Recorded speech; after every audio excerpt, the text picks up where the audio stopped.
Okay, so we're going to talk about amounts now, and it turns out amounts are pretty important in chemistry and physics because we want to make measurements so we can do experiments, right? So we're going to start out with something called the formula mass, and the formula mass of a substance is probably something, I guess if you know one thing from high school chemistry, this is probably it. How to calculate formula mass. I'm guessing, right? So this is going to be pretty familiar to most of you, but it's important that we address it at least quickly, at least once in this semester, okay? So the formula mass of a substance is the sum of all the atomic masses of each substance, right? So covalent substances exist, let me get a red marker here. Covalent substances exist as discrete molecules.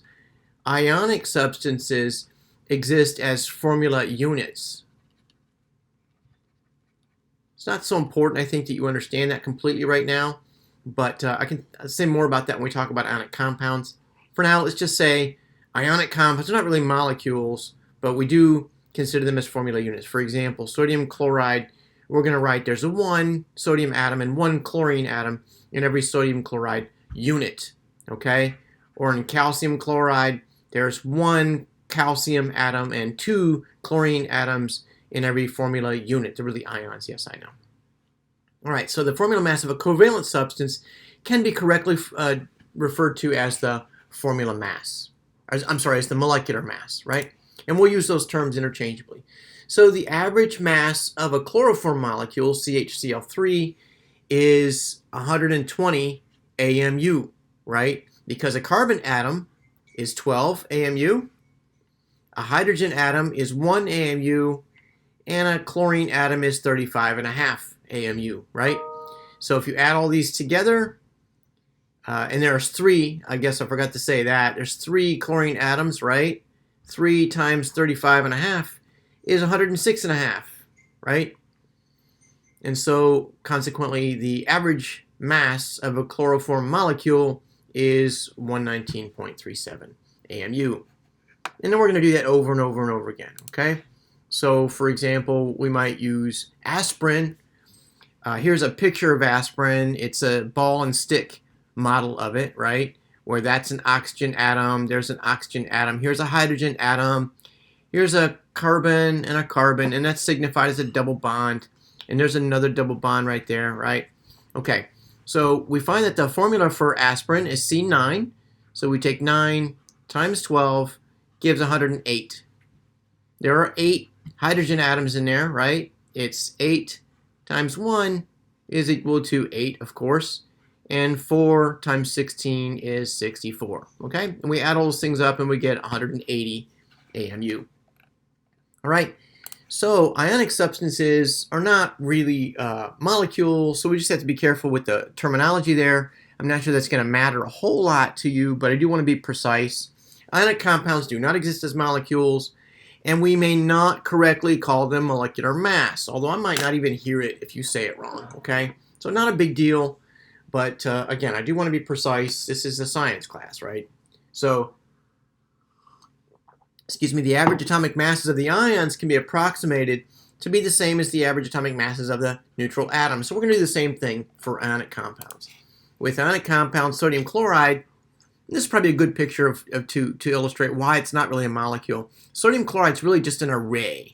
It's where the purples might be the sodium atoms or ions, and the greens might be the chloride ions, right?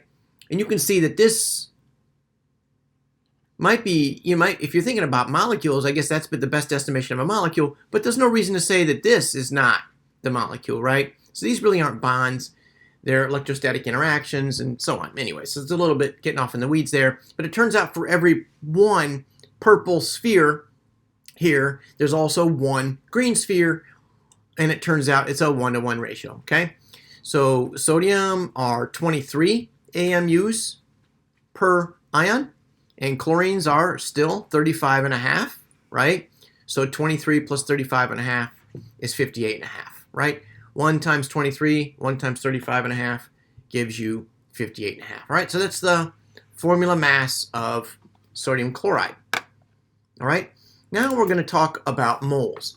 Again, this is probably something you know from a previous class, but a mole is simply an amount. An amount similar to familiar units such as pairs, dozens, not so familiar, right? But pairs and dozens, very familiar.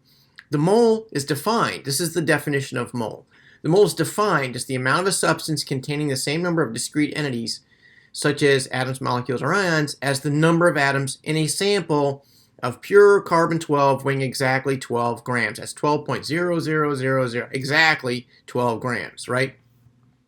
The mole provides a link between the mass of a sample and the number of atoms, molecules, or ions. And I'm getting in a slide coming up here. I'll say a little more about this. The mole turns out to be just a number. It's about 6.022 times 10 to the 23rd, right? We want to get a little more precise, we can. But this constant is called the Avogadro constant, or the Avogadro's number, right? 6.022 times 10 to the 23rd, okay? And the reason we use that number is because it brings things into sort of the scale where we live. So this is a little piece of watch paper. It's about 2 or 3 inches wide. You can't tell by looking at that picture, but it's about 2 or 3 inches wide. It's a piece of paper. And on it is a little pile of zinc particles, okay? It's a powder. And that zinc powder is 65.4 grams. It's 1 mole of zinc atoms. Here's 1 mole of carbon atoms, okay? And it's 12.0 grams. It's not exactly 1 mole. If it were exactly 1 mole, I could tell you that it was exactly 12 grams of carbon. Well, that's not true because there's some carbon-13 mixed in here too, right? It's small, about 1% is carbon-13. Anyways, it's 12.0 grams. It's very close to 6.022 times 10 to the 23rd atoms of carbon. Here's 6.022 times 10 to the 23rd atoms of magnesium. Here's 6.022 times 10 to the 23rd atoms of copper. That's getting annoying, isn't it? All right. So each of these is 1 mole of atoms. All right. So, and it turns out to be, it brings amounts into a convenient range for us when we're measuring things, okay? So the molar mass of an element or compound is the mass of grams of 1 mole of that substance, okay? A property often expressed as grams per mole. It's essentially going to be the same as AMU. Look at this. A single carbon atom has 12 AMU. A mole has 12 grams, right? Can you see how that's going to be very convenient for us? Okay, so the molar mass of carbon is 12. The molar mass of hydrogen is 1. The molar mass of sodium is 23, and so on, okay?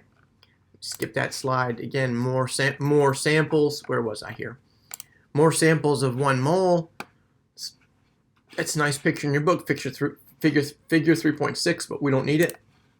The number of molecules in a single droplet of water, though, and this is a really tiny droplet, okay? It's about 100 billion times more than the number of people on Earth. Yes, amazing, right? There's a lot of water molecules in there, okay? So a mole is a very, very big number. Now, let's do some examples.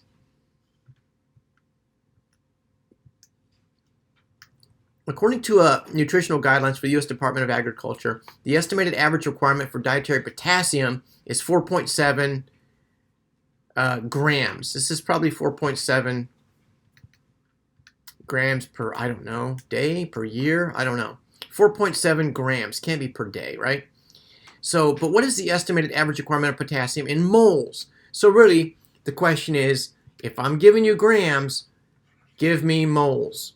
Let me come over here to my whiteboard to demonstrate how we're going to do this. When we do this, we're going to be doing this. You're given grams, and you're asked for moles, right? And there's a method called the picket fence method, which is not my favorite, but oftentimes I think students like it. The picket fence method means if I don't have grams in the end, but I have it right here, I'm going to have to put it down here so it crosses off. So this is going to be my conversion factor, right? Got a conversion right here, and that's going to be grams per mole, which I can look up. I know I need moles because I got moles in my answer, and grams cross off, right? See that? So let's go over here, back to the PowerPoint presentation. It was 4.7 grams of potassium That looks like kelvins, doesn't it? But it's not. It's grams of potassium. 4.7, I'll do this in red. 4.7 grams of potassium. Grams cross off. So if I can do my molar mass, it's going to give me moles, right? Which is what I was asking for. Let's go back over here and find what's the molar mass of potassium. It's 39. Should look this up in a periodic table, right? 39 grams per mole of not kelvins, of potassium. 39.1 was it? 39.1 grams per mole. Where was it? 39.1, that's right, grams per mole. 39.10, but I've got 2 sig figs here and 4 sig figs here, so my answer is only going to have 2 sig figs in the end. 44.7 divided by 39.1. I'm going to divide this out on my handy dandy 39.1, and I'm going to get 0.1202 ...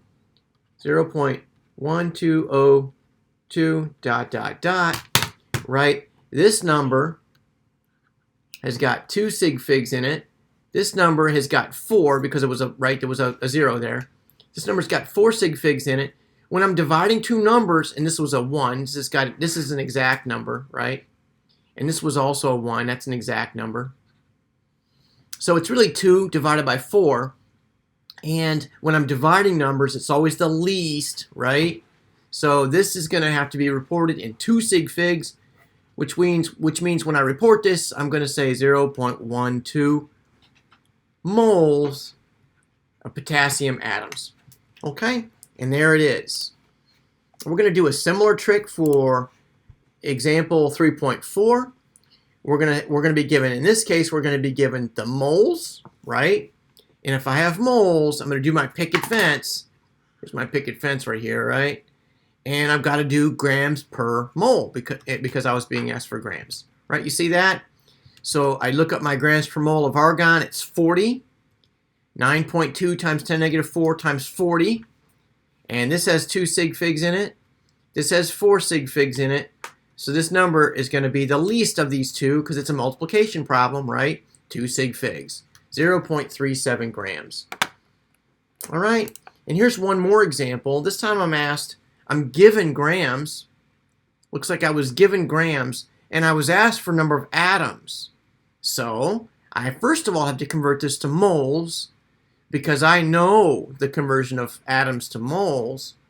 And if I'm looking for atoms, that's the only conversion I have, is atoms to moles, right? So I'm going to convert this to moles first with this, right?